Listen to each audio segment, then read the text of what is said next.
Vamos, hermanos, entonces a continuar en esta preciosa mañana con nuestro expositivo de la primera epístola del apóstol Pedro, ubicados aquí en el capítulo 2, en esa porción que nos corresponde hoy, que nuestro hermano Carlos leyó públicamente. Pero para entrar allí, hermanos, quiero hacer una breve recapitulación de lo que vimos el domingo anterior, y es que observamos con los versos 11 y 12 que a Dios muchas veces le place usar el buen testimonio cristiano para operar en los gentiles, es decir, en los que no pertenecen al Israel de Dios, es decir, los incrédulos, para que éstos glorifiquen a Dios en las distintas formas en que pueden hacerlo. Pero, hermanos, vimos que el prerequisito para mantener un buen testimonio público es una buena vigilancia privada. Es decir, mantenernos o abstenernos más bien de los deseos carnales. Y, hermanos, vimos que como extranjeros y peregrinos, los cristianos hemos sido capacitados por la gracia de Dios para poder abstenernos de nuestros deseos carnales. Muy bien, con eso en mente y esa recapitulación, hoy vamos a ver, hermanos, que para Pedro la sujeción a las autoridades hace parte de las buenas obras del cristiano. Es un buen testimonio al mundo, es un buen testimonio público cuando el cristiano se somete o se sujeta a las autoridades. Y aquí, hermanos, Pedro nos va a hablar de la sujeción a las autoridades civiles, que son las gubernamentales y las laborales, y también de la autoridad hogareña, allá en el capítulo 3, que en este caso es el varón, el esposo y padre. Pero hoy, hermanos, vamos a considerar la sujeción a las autoridades civiles. Cuando hablo de autoridades civiles, hermanos, me refiero a autoridades que están en el ámbito de la vida pública, autoridades que están en el ámbito de la vida política de la sociedad, la vida pública de la sociedad, para distinguirlas de las autoridades eclesiásticas y las hogareñas. Entonces, las autoridades civiles son aquellas que están dentro del ámbito de lo que es público y social, gubernamental. Y Pedro va a tratar aquí con dos tipos de autoridades muy comunes en su época, hablando de las civiles, que son las gubernamentales, los reyes, los gobernadores, pero también las laborales, los amos. Hoy podríamos decir los jefes. Muy bien. Ahora, Pedro también, hermanos, va a explicar que la obediencia a estas autoridades de parte del cristiano no es la misma, hermanos, no es la misma obediencia del común de la gente. Se espera que la obediencia de un cristiano sea diferente a la obediencia de un incrédulo. Es decir, ustedes y yo, hermanos, podemos reconocer que en el mundo hay gente que es obediente a las autoridades, ¿de acuerdo? Hay personas sujetas a las autoridades que no son creyentes, pero se espera que el creyente pueda entender que su obediencia está en un nivel distinto al de el común de las personas, es lo que Pedro nos va a tratar hoy de decir. Y por eso, noten en el versículo 13, lo leo a favor de ustedes, dice: por causa del Señor, someteos a toda institución humana, ya sea al rey como a superior, verso 14, ya los gobernadores como por él enviados para castigo de los malhechores y alabanza de los que hacen bien. Noten, por favor, atentamente cómo comenzó el versículo 13. No someteos, sino por causa del Señor someteos.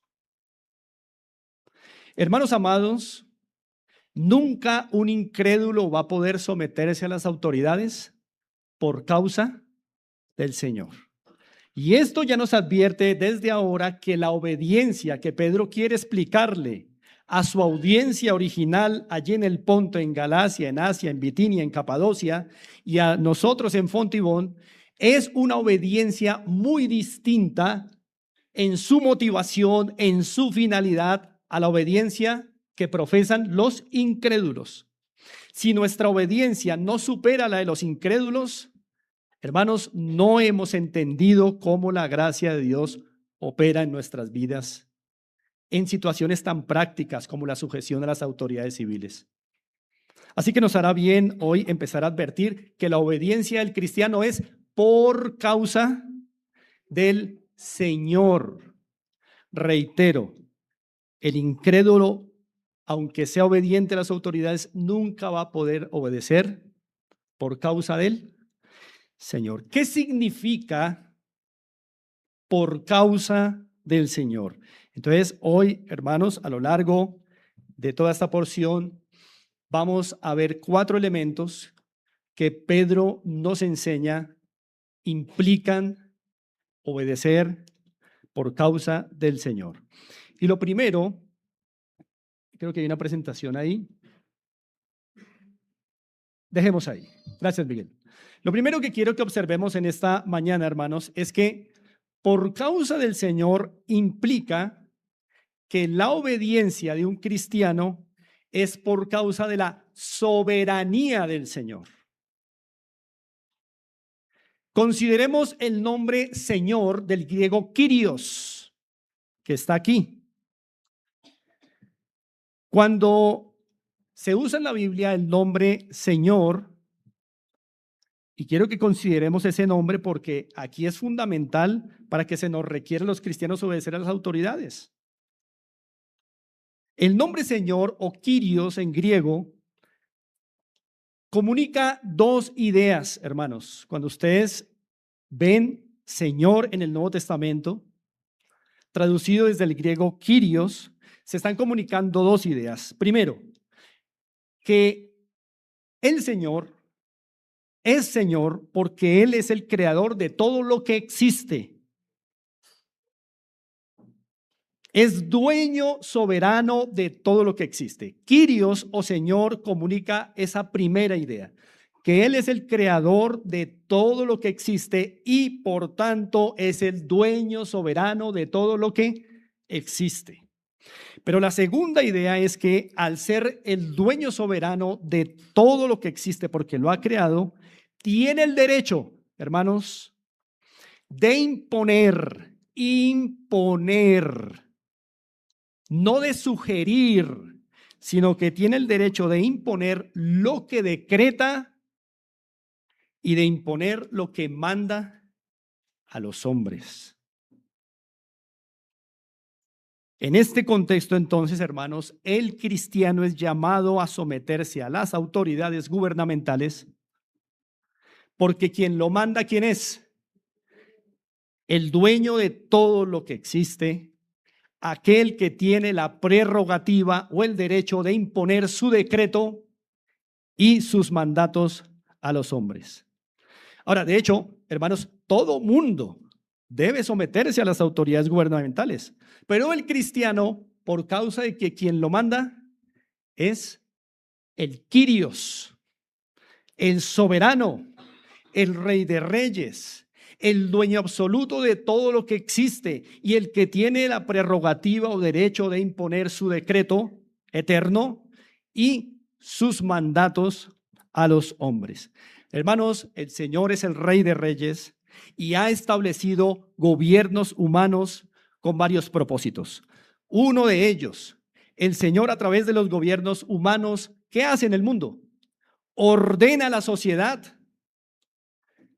El rey de reyes, el Kyrios, el soberano, ha establecido autoridades humanas en el mundo para ejercer sus propósitos, uno de los cuales es ordenar, organizar la sociedad. ¿Cómo?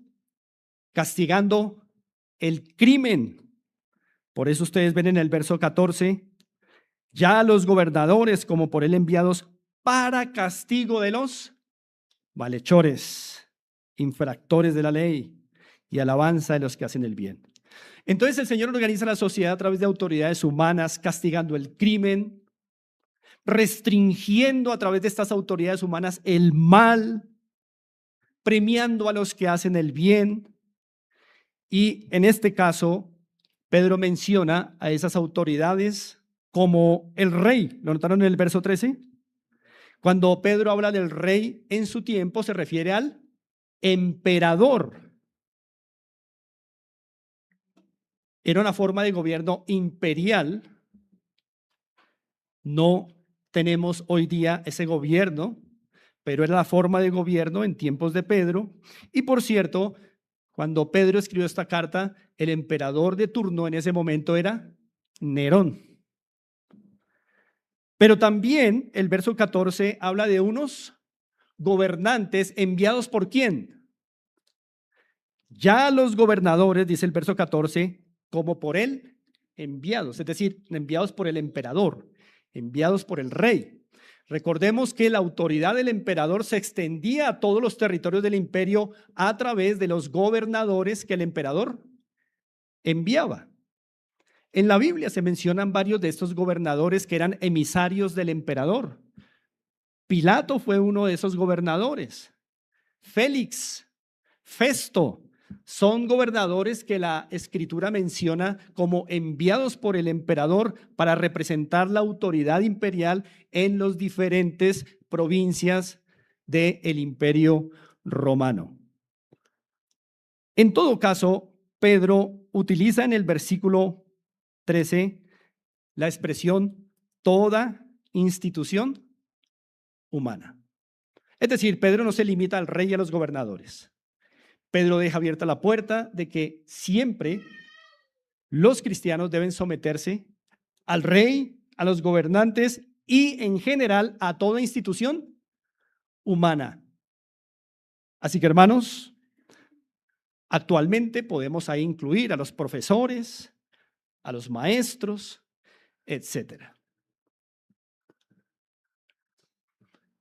Pero el Señor también usa las autoridades humanas no solo para poner orden en la sociedad, sino también para cumplir sus propósitos redentores. Interesantemente, hermanos, ¿ha considerado usted que Dios usa el gobierno que tenemos actualmente para adelantar sus propósitos redentores?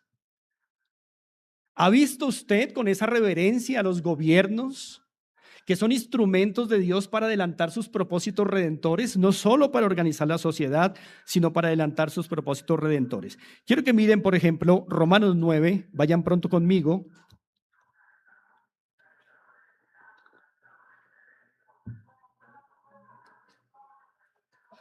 Romanos capítulo 9.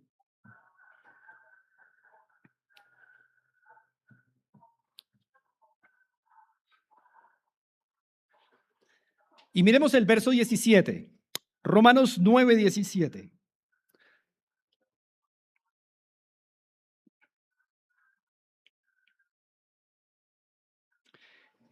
Leo a favor de ustedes, dice así: porque la escritura dice a Faraón, para esto mismo te he levantado, para mostrar en ti mi poder y para que mi nombre sea anunciado por toda la tierra. Este es uno de los varios pasajes que en la escritura nos muestran que Dios usa los gobiernos humanos, en este caso Faraón, para de alguna u otra manera Dios adelantar sus propósitos redentores, como en este caso. Dios levantó a Faraón, un faraón particular en un momento de la historia, para que toda su rebelión, su oposición y dureza redundaran en que el nombre de Dios fuera conocido en todas aquellas regiones. Y en efecto, eso ocurrió. Miremos también Hechos capítulo 4. Y podríamos mencionar muchos pasajes que nos hablan cómo Dios usa las autoridades gubernamentales en el mundo para cumplir también sus propósitos redentores. Hechos capítulo 4, versículo 27, dice de la siguiente manera: porque verdaderamente se unieron en esta ciudad contra tu santo Hijo Jesús, a quien ungiste Herodes y Poncio Pilato. Ahí hay autoridades gubernamentales con los gentiles y el pueblo de Israel. Y noten el verso 28. Se unieron para hacer cuanto tu mano y tu consejo habían antes determinado que sucediera. Hermanos, como les decía, podríamos ir a muchos otros pasajes en donde Dios muestra cómo usa los gobiernos humanos para adelantar también sus propósitos redentores. Hermanos, con toda seguridad, el gobierno que tenemos actualmente está siendo usado por Dios para adelantar el Señor sus propósitos redentores en nuestro país. Algunas cosas no las vemos, otras podemos verlas, pero Dios siempre está usando los gobiernos humanos también, aparte de organizar la sociedad, para adelantar sus propósitos redentores. Y el próximo gobierno igualmente. Esta perspectiva, hermanos, nos llena de consuelo y de tranquilidad frente a los gobiernos de turno que el Señor coloca sobre nosotros. Así que, hermanos, toda autoridad superior es puesta por Dios, hermanos. No tenga duda de eso. Vamos a ir a Romanos 13 y confirmamos esta verdad.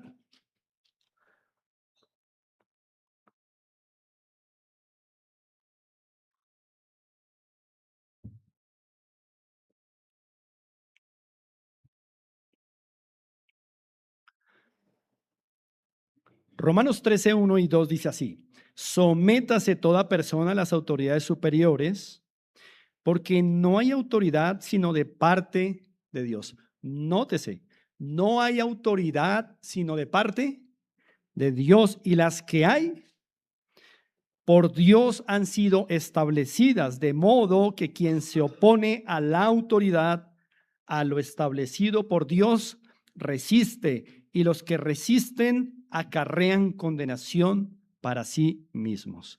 Hermanos amados, esto significa que el Kyrios, el Señor, es soberano, y ese nombre comunica esa idea. Él es soberano. Por eso, hermanos, la rebelión contra las autoridades gubernamentales es muy nociva para el mundo entero y especialmente en nosotros los creyentes, porque nos coloca en oposición ¿a quién? A aquel que las coloca, a Dios, el soberano, el Kyrios, el Señor. Por eso, hermanos, la sujeción del cristiano que no es motivada por causa del Señor es pura arrogancia. Por eso nuestra sujeción a las autoridades debe ser por causa del Señor, y en este caso eso significa que es por causa de que Él es el soberano. Él es el que pone a los reyes que tenemos. Él es el que pone a los gobernadores que tenemos. Él es el Dios que coloca las autoridades que tenemos, y por esa causa los cristianos debemos someternos a las autoridades, por causa de que el Señor es el soberano. Vamos a seguir mirando qué implica obedecer por causa del Señor. Volvemos a Primera de Pedro. Miguel, nos ayudas con el segundo punto. Y quiero que miremos el verso 15 ahora. Dice así la palabra del Señor, Primera de Pedro 2:15. Porque esta es la voluntad de Dios, que haciendo bien hagáis callar la ignorancia de los hombres insensatos. Hermanos, ahora no consideremos solo la soberanía del Señor, sino ahora consideremos la voluntad del Señor, tan fundamental para que se nos requiera obedecer a las autoridades. Y es lo que vemos ahí en el verso 15. El creyente, hermanos, debe obedecer procurando actuar según la voluntad revelada de Dios. Hermanos, miren, el Señor no nos ha dejado en incógnita sobre lo que Él quiere de nosotros en este mundo. De hecho, miren en el verso 15, dice, porque esta es la voluntad de Dios, es decir, ahí está revelada. Dios no nos ha dejado en incógnita en cuanto a lo que quiere de su pueblo en este mundo. Y la voluntad revelada de Dios en este versículo 15 tiene dos aspectos muy hermosos. Cuando usted piense en hacer la voluntad de Dios, piense en estos dos aspectos preciosos que Pedro nos muestra aquí. El primer aspecto de la voluntad de Dios en el verso 15 es lo que Él demanda.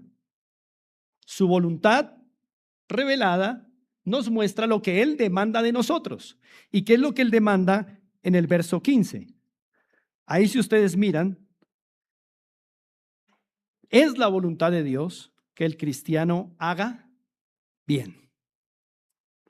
Ahí está aclarado el primer punto de lo que implica la voluntad de Dios, lo que Él demanda.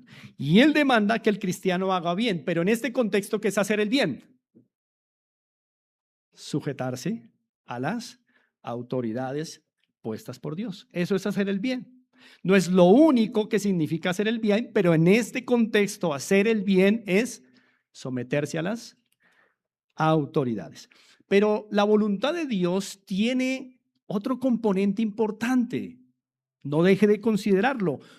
Cuando Dios revela su voluntad, no solo revela lo que Él demanda de su pueblo, sino también revela la finalidad de lo que Él demanda, o al menos nos deja ver que Él siempre tiene un propósito con lo que nos demanda a su pueblo.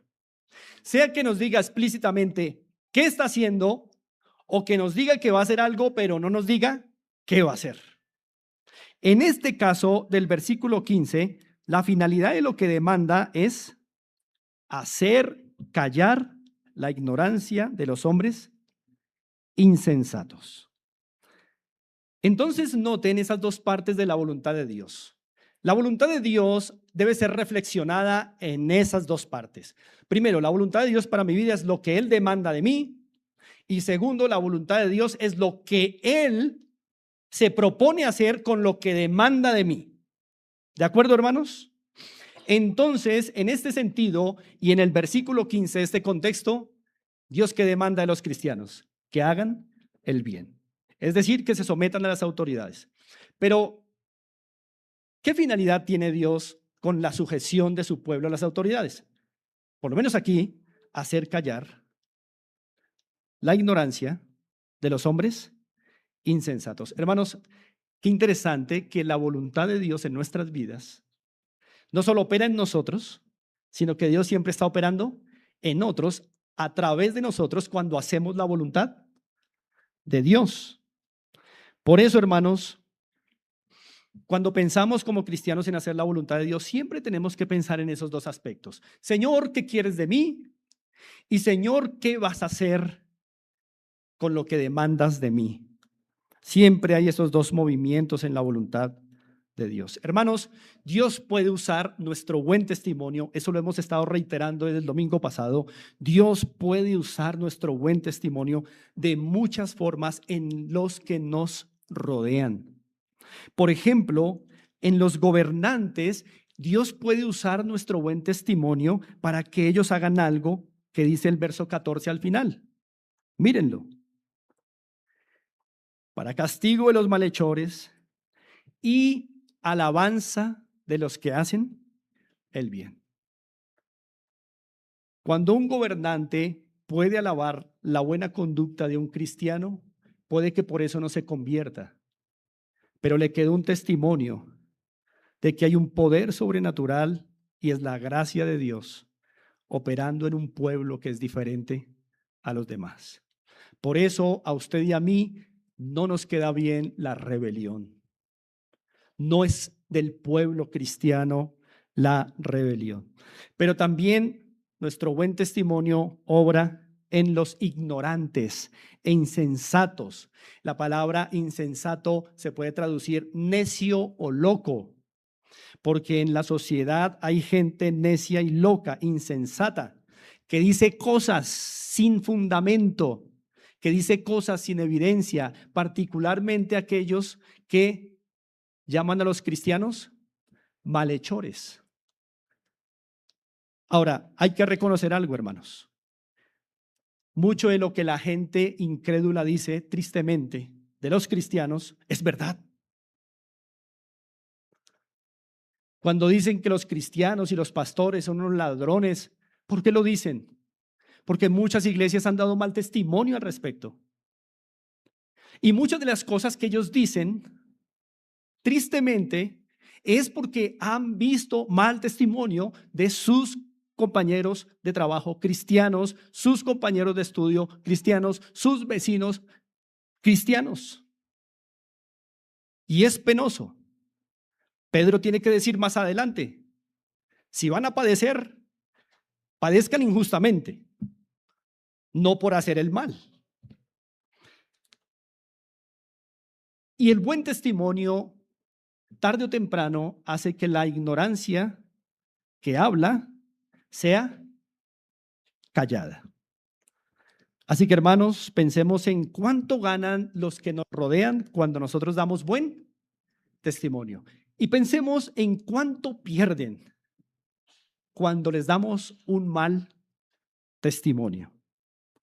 De hecho, hermanos, cuando Pedro escribió esta carta, les decía anteriormente, les dije que estaba de turno un emperador llamado Nerón. Un hombre que, bueno, durante los primeros 5 años de su gobierno hubo prosperidad, pero ese hombre Nerón, si ustedes pueden leer su biografía, era más artista que administrador político. Un hombre extravagante y mostró sus extravagancias. Hoy está demostrado que un incendio voraz que hubo en Roma lo causó él.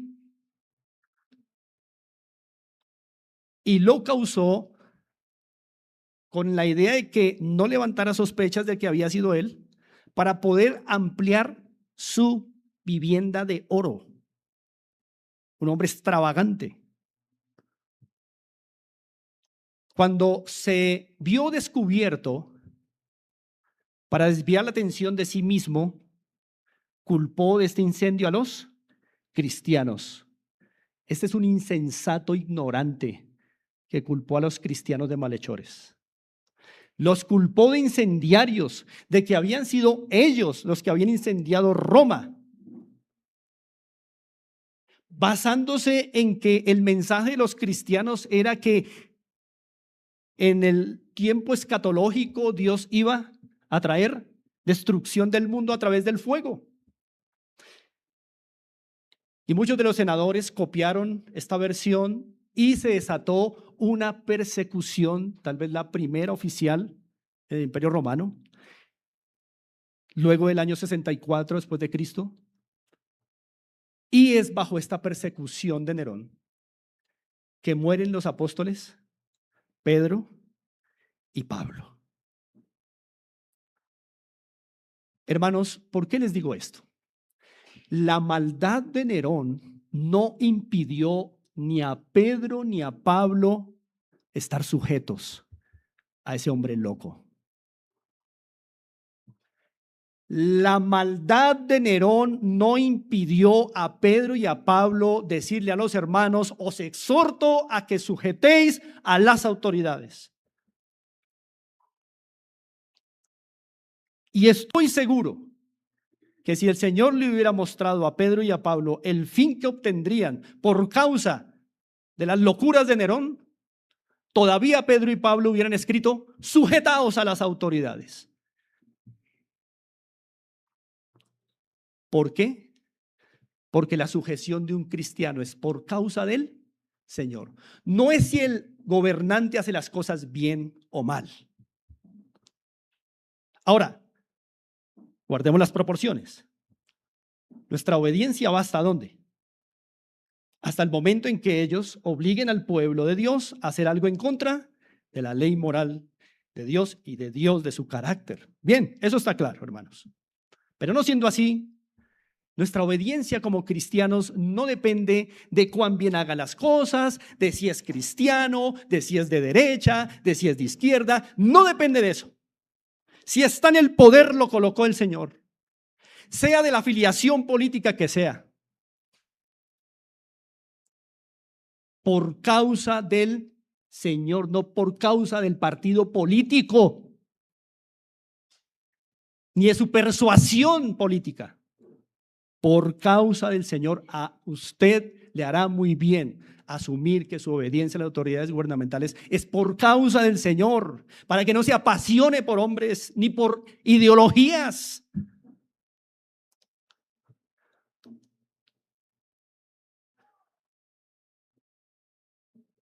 Pedro y Pablo, hermanos, sabían que la obediencia que practicaron a Nerón y la que mandaban a la iglesia practicar a este mismo emperador y a cualquiera que estuviera de turno es por causa del Señor. Imagínense, hermanos, cómo la iglesia estaría dividida si no fuera la obediencia a las autoridades gubernamentales por causa del Señor, sino que fuera por causa de que sean cristianos, o que sean de izquierda, o que sean de derecha, o que sean de centro. La iglesia estaría dividida. Afortunadamente no es por esas causas que obedecemos, sino es por causa de ¿quién? Del Señor. Ponga Dios a quien ponga, del partido que sea. Obedecemos por causa del Señor, no de esa persona, no de si ora en público.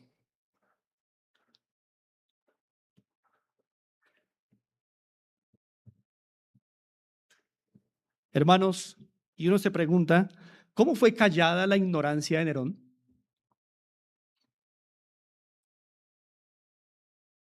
Nerón se suicidó, terminó muy mal.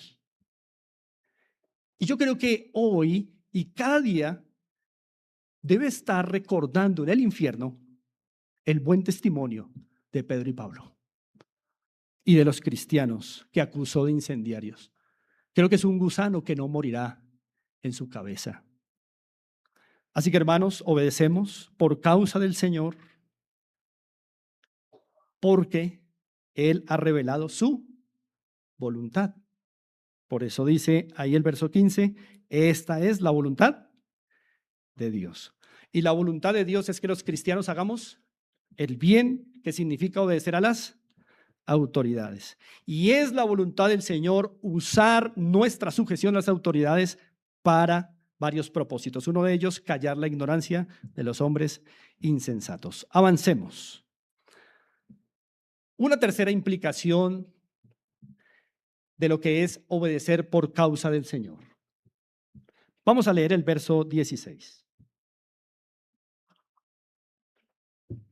Prosigue Pedro.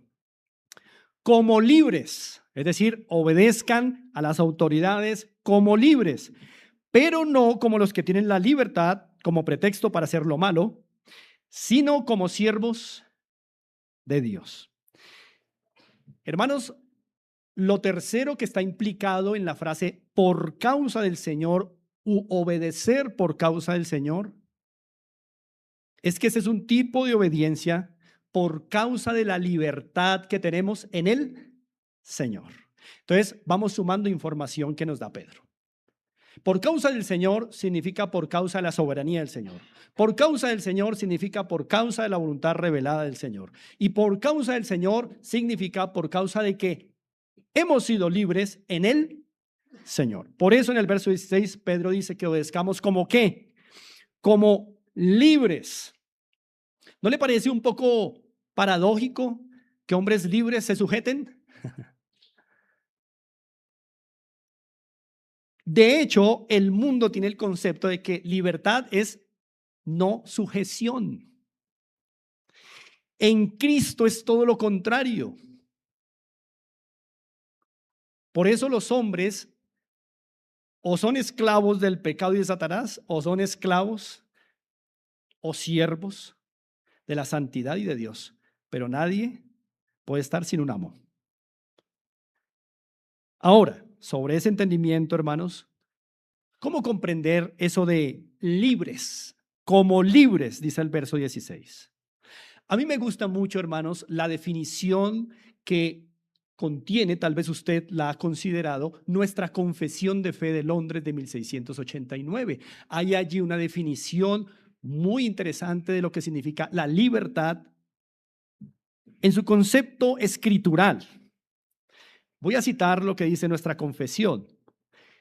Dice así: el hombre en su estado de inocencia tenía libertad, ahí va a definir la libertad, y poder para querer y hacer lo que era bueno y agradable a Dios, pero era inestable y podría caer de dicho estado. Eso está en el artículo 9, párrafo 2 del libre albedrío en nuestra confesión de fe. Me parece una definición muy apegada a las Escrituras. Según la confesión, tomando todo el consenso escritural, define la libertad como la capacidad para querer y hacer lo que es bueno y agradable a Dios. Hermanos queridos, esa libertad y esa capacidad se perdió con la caída, pero se recupera en Cristo. Es decir, que en la caída los hombres perdieron la libertad para querer y hacer lo bueno y agradar a Dios y buscar a Dios. Pero ahora esa libertad vuelve a recuperarse ¿en quién? En el Señor. Libertad en el Señor. Por eso es que Pedro les dice a sus lectores que son cristianos, libres. Son libres. ¿Por qué? Porque han sido objeto de una obra regeneradora. Ya lo dijo en el capítulo 1, lo reiteró en el capítulo 2. No vamos a volver allí porque ya lo explicamos. Pedro se dirige a gente regenerada, nacida de nuevo, hecha libre en Cristo. Por lo anterior, hermanos, libertad no significa hacer lo que uno quiere o lo que uno desea. Eso no es libertad en el sentido escritural. Libertad en el sentido escritural significa volver a tener la capacidad de hacer lo bueno, de hacer la voluntad de Dios, de agradar a Dios. Eso es verdadera libertad. De manera que quienes interpretan la libertad como excusa para hacer lo malo, no han entendido la gracia de Dios. La verdadera libertad nos saca, hermanos, de la servidumbre del pecado y de la muerte y de Satanás y nos lleva a otra servidumbre, pero una deliciosa, feliz, gozosa. ¿La servidumbre a quién? A Dios. ¿Por qué gozosa? Porque es un gozo hacer el bien. ¿Cuántos de ustedes son felices cuando pecan? Si lo son, déjeme decirle que la gracia no ha llegado a su vida. Ninguno de los verdaderos creyentes se siente gozoso y pleno cuando peca. Nos sentimos desgraciados, sucios. No estamos tranquilos y no podemos durar así un día. Pero en la santidad hay plenitud, hay gozo, hay alegría en la presencia del Señor. Eso es libertad. Es la capacidad de hacer el bien, de practicar la santidad, de buscar a Dios, hacer su voluntad, agradarlo a Él. En el mundo, libertad es hagamos lo que diga el corazón. Es esclavitud con otro rostro, un rostro con apariencia de libertad. Así que, hermanos, servir al pecado es degradación y muerte. Servir a Dios es paz, es gozo, es alegría, es santidad, es fortaleza, es sabiduría. Es lo que usted y yo hemos experimentado cuando hemos dicho no a los deseos de la carne. Han sido nuestros días más felices, ¿de verdad? Nuestras horas más bellas han sido en santidad y las más horribles cuando ha habido pecado no confesado. Así que, hermanos, obedecer por causa del Señor es obedecer por causa de nuestra libertad en el Señor. Y cuarto,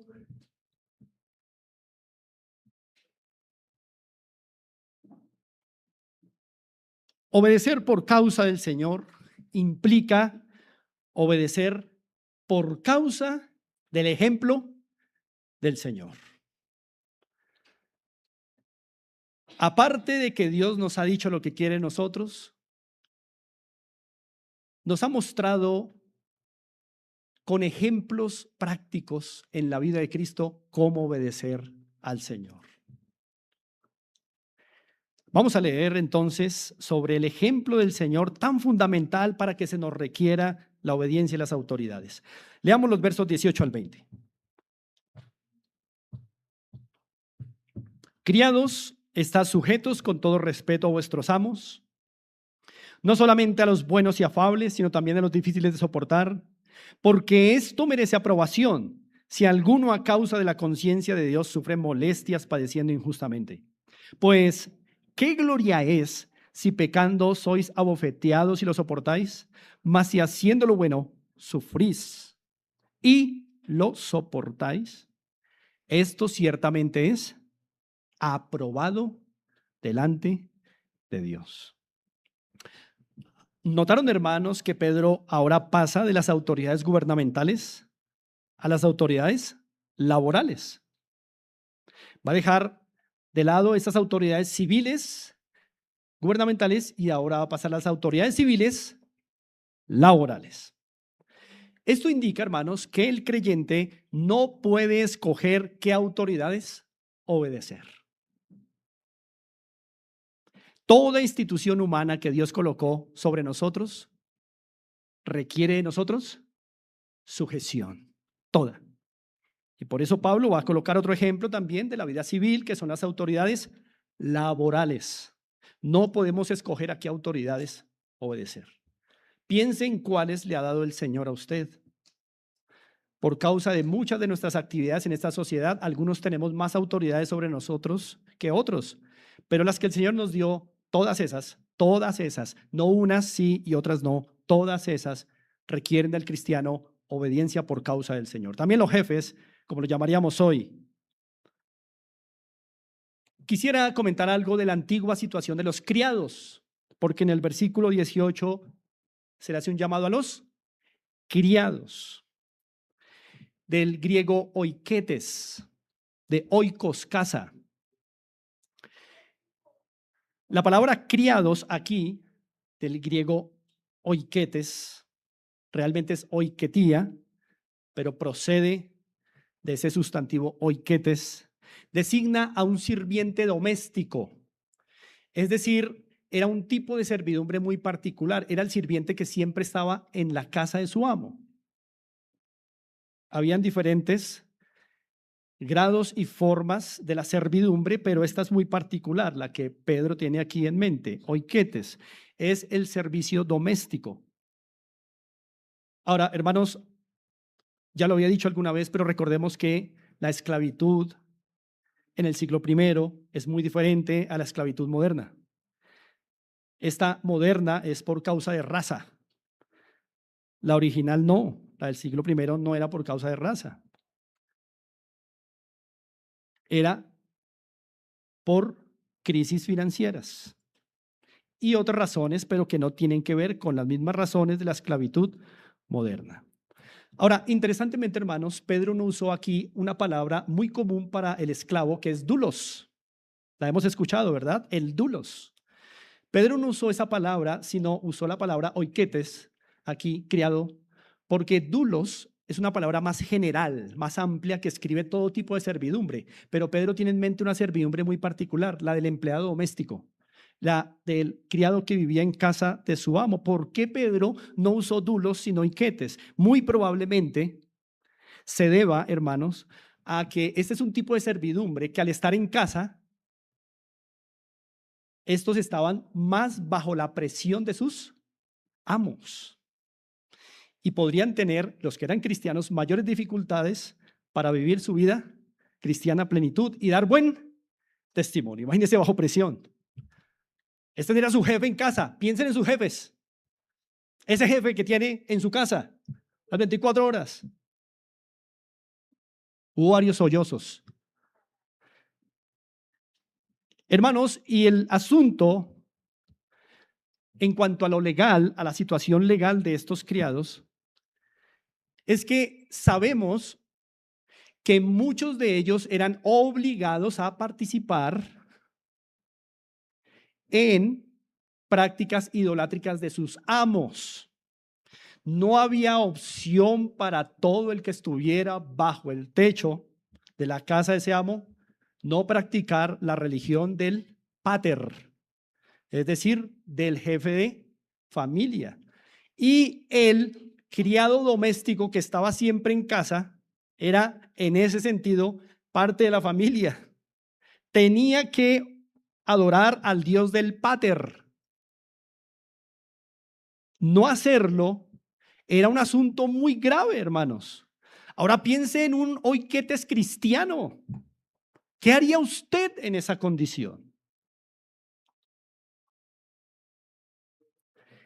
Y sabemos que los criados cristianos no aceptarían rendir culto a dioses falsos. Si eran cristianos, como hay tanto falso, pero si eran cristianos, sabemos que no aceptarían adorar a un Dios falso, por más que fuera el Dios del pater.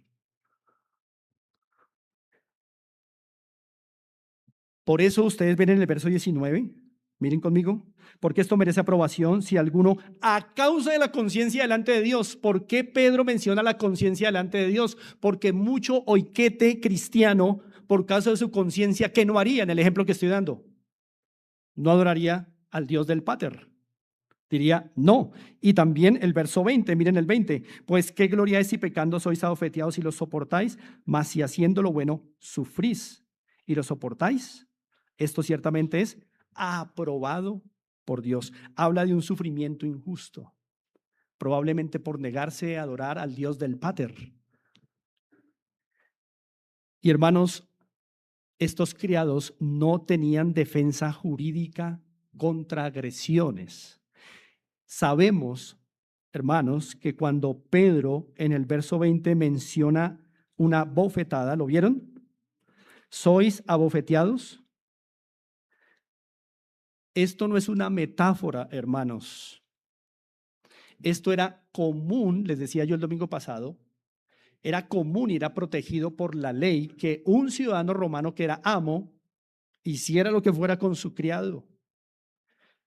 Y muchos cristianos eran golpeados a puños por negarse a adorar al Dios del pater. Esto es increíble, hermanos.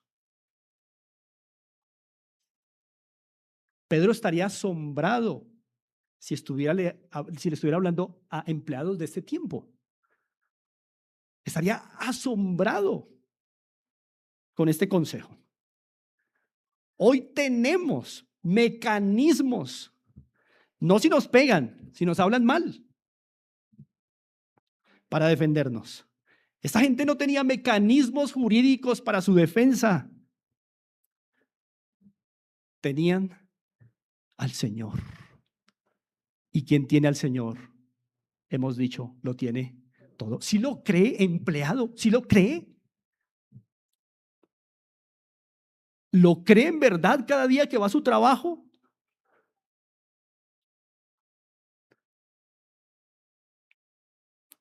Estos golpes eran literales, hermanos. Imagínese por un momento que a su jefe transformado le ocurriera experimentar algo fuera de sí y lo golpeara. Le diera una cachetada. ¿Y usted qué haría? ¿Vendría a Pedro y se consolaría con el ejemplo del Señor? No creo. ¿Por qué? Porque usted tiene hoy autoridades humanas que lo van a defender. Eso es desconfiar en el Señor. Yo no estoy alentando que los jefes peguen a sus empleados, pero ¿y si pasara? ¿Qué haría usted como cristiano? Entonces, hermanos, la única fuente de ánimo que estos criados podrían recibir, ¿saben dónde la encontraban? En donde hasta el siglo XXI el cristiano tiene que mirar a Cristo. En todos sus fracasos, decepciones e injusticias sufridas, siempre el cristiano debe volver sus ojos al ejemplo de Cristo. Hermanos, el ejemplo de Cristo es clave para ser consolados. Allí en el verso 21, noten, Pedro habla de un llamado. Pues para esto fuisteis llamados. Pablo menciona aquí un llamado. ¿A qué se refiere Pedro? Perdón, no Pablo, sino Pedro. ¿A qué se refiere aquí Pedro? A que para esto fuimos llamados. Hermanos, fuimos llamados a padecer. Hay que resolver a qué se refiere aquí Pedro. Para esto fuisteis llamados. Ahora, si miran un momento, 1 Pedro 3:17 conmigo, veamos allí algo.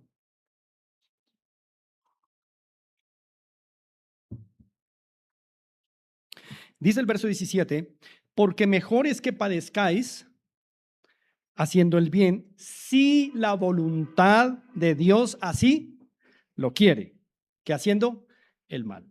Este texto nos indica, hermanos, que padecer no es algo regular en la vida del cristiano. Es decir, el cristiano no está padeciendo a cada segundo.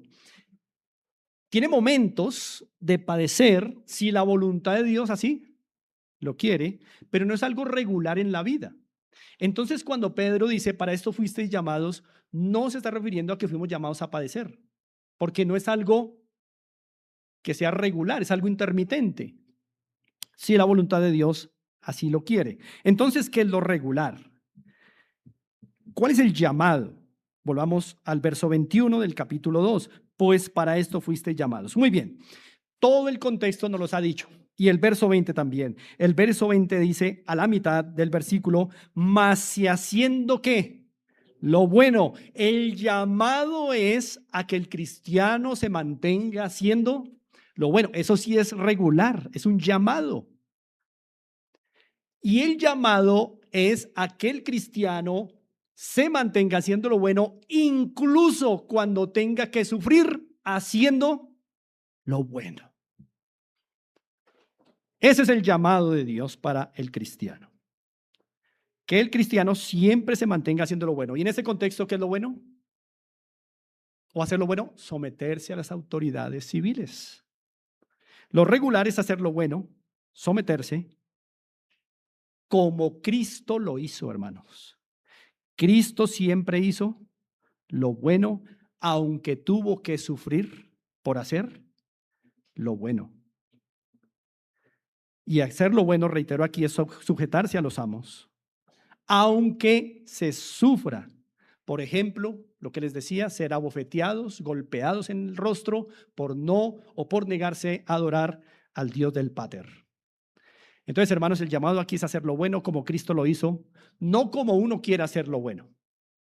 Uno tiene muchas formas de escapar al sufrimiento y decir que está haciendo lo bueno. No, hermanos, hay que hacer lo bueno como el Señor lo hizo, aunque a veces haya que sufrir. Y hermanos, los empleados nos hallamos en el ejemplo de Cristo el mismo patrón de vida. Es decir, Él hizo el bien y a pesar de hacer el bien, tuvo que sufrir. En Él está el patrón. Miren el verso 22. Se dice de Cristo, retomo desde el 21, porque también Cristo padeció por nosotros, dejándonos ejemplo para que sigáis sus pisadas, el cual no hizo pecado ni se halló engaño en su boca. Es claro que hizo siempre el bien. Está claro en el verso 22, pero el verso 23 dice, quien cuando le maldecían, ¿cómo? Un hombre íntegro y perfecto, limpio y puro como Cristo, ¿le maldijeron? Sí. Quien cuando le maldecían no respondía con maldición, cuando padecía no amenazaba, sino encomendaba la causa al que juzga justamente. Ahí está el patrón en la vida de Cristo, es el ejemplo. Él hizo lo correcto, hizo lo bueno y lo hizo de una forma que usted y yo jamás lo vamos a lograr perfectamente. Y aún así, tuvo que sufrir haciendo lo bueno. Por eso alguien dijo, hermanos, que uno se parece más a Cristo cuando sufre que cuando todo va bien. Y un criado o un empleado del siglo XXI, así como un criado del siglo I, cristianos, pueden ser consolados al seguir los pasos de su Señor, de su Kyrios.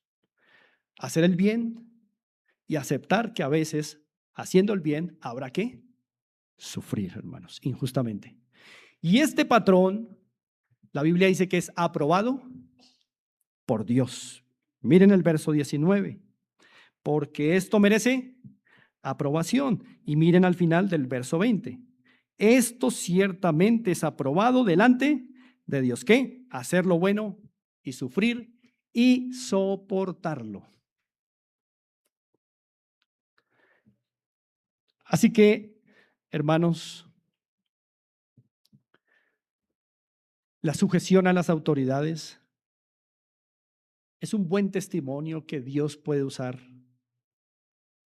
en la vida de esos jefes, de esos amos, especialmente los que son crueles, injustos, groseros, mal hablados, porque hay jefes que la Biblia reconoce son buenos y afables.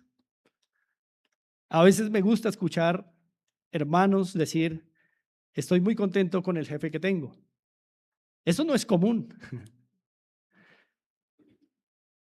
Bueno, la gracia de Dios. Pero gracias a Dios que nuestra sujeción a ellos no depende de si son buenos y afables o si son crueles y déspotas, sino es por causa del Señor. Y aquí causa del Señor significa por causa de seguir el ejemplo del Señor, quien hizo lo bueno y sufrió. Ahora, quiero que miremos los versos 24 y 25. Dice así, quien llevó él mismo nuestros pecados en su cuerpo sobre el madero, hablando de Cristo, para que nosotros, estando muertos a los pecados, vivamos a la justicia, y por cuya herida fuisteis sanados, porque vosotros erais como ovejas descarriadas, pero ahora habéis vuelto al pastor y obispo de vuestras almas. Hermanos, surge una pregunta al leer esta conclusión. ¿Por qué Pedro mencionó nuestra redención si viene hablando de la sujeción a las autoridades? Es hermoso como siempre en cualquier tema de la Escritura aparece Cristo, la centralidad de Cristo. Pero quiero que observen en el versículo 24 la expresión, por cuya herida fuisteis sanados. Pedro está mostrando el ejemplo de Cristo aquí en la redención nuestra, para que cada empleado, cada criado, se arme del mismo valor en sus trabajos y en general en la sociedad. ¿Por qué? Porque la herida de Cristo fue en sujeción o en rebelión a sus autoridades. En sujeción a sus autoridades. Miren Juan 19 conmigo rápidamente. Vamos a Juan. Juan capítulo 19.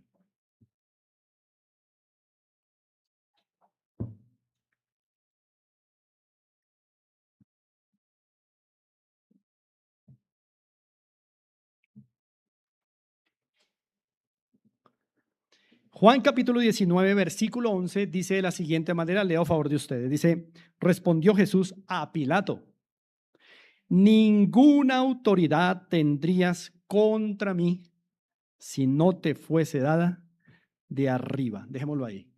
Ninguna autoridad tendrías contra mí si no te fuese dada de arriba. Qué ejemplo, hermanos. Qué ejemplo. Él reconoce que Pilato tiene autoridad contra él, siendo Cristo el creador de Pilato. En este momento de la historia, Cristo reconoce que Pilato tiene autoridad contra él por causa del soberano.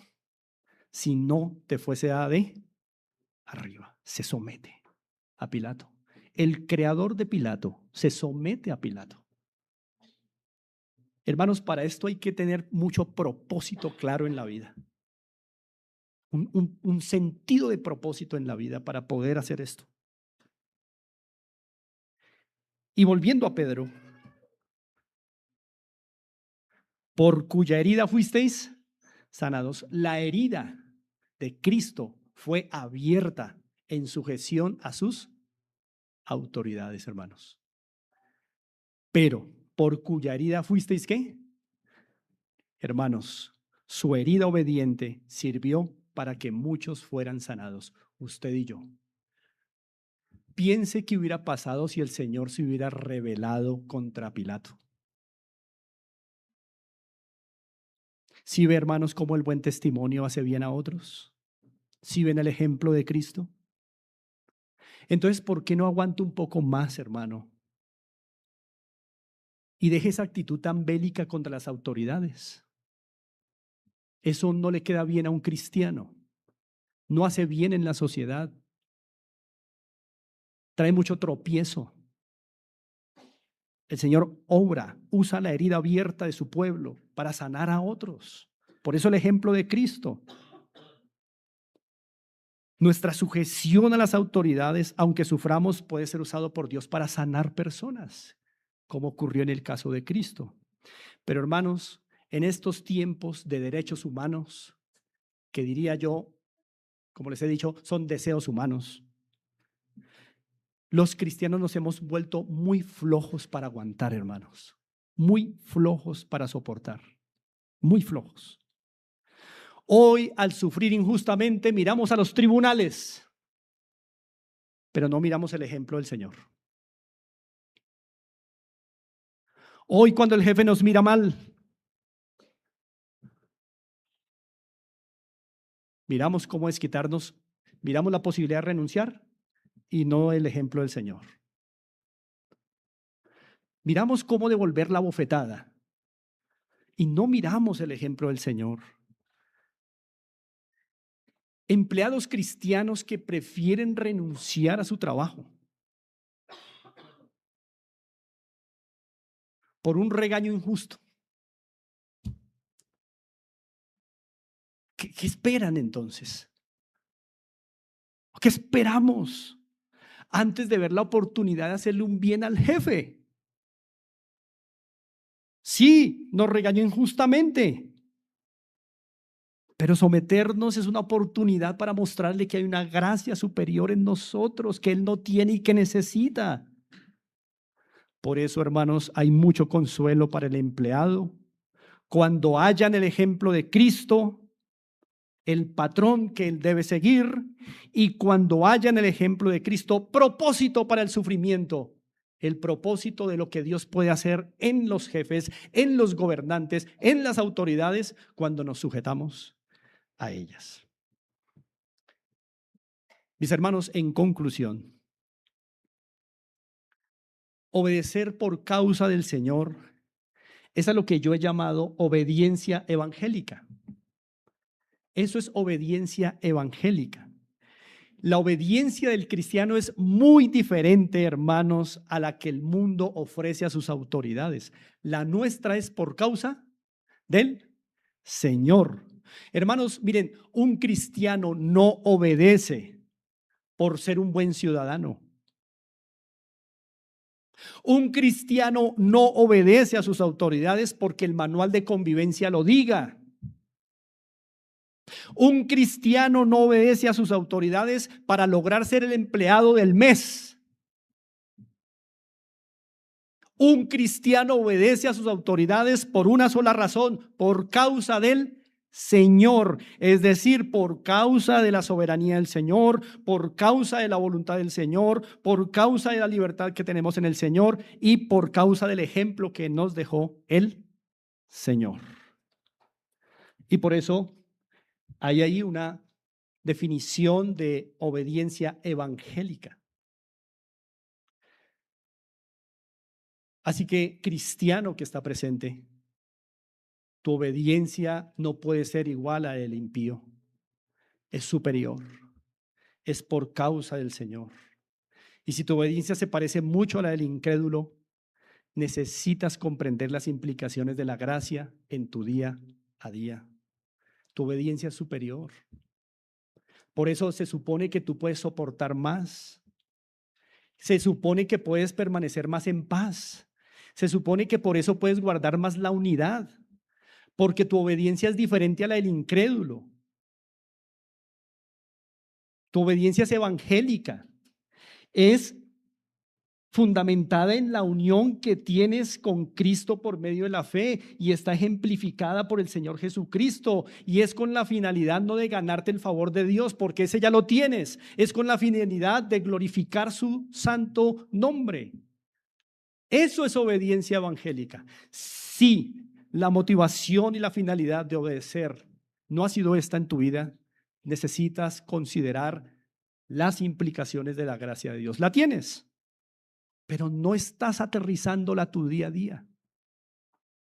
Hermanos amados, que el Señor nos ayude a practicar una obediencia evangélica a las autoridades civiles. Oremos.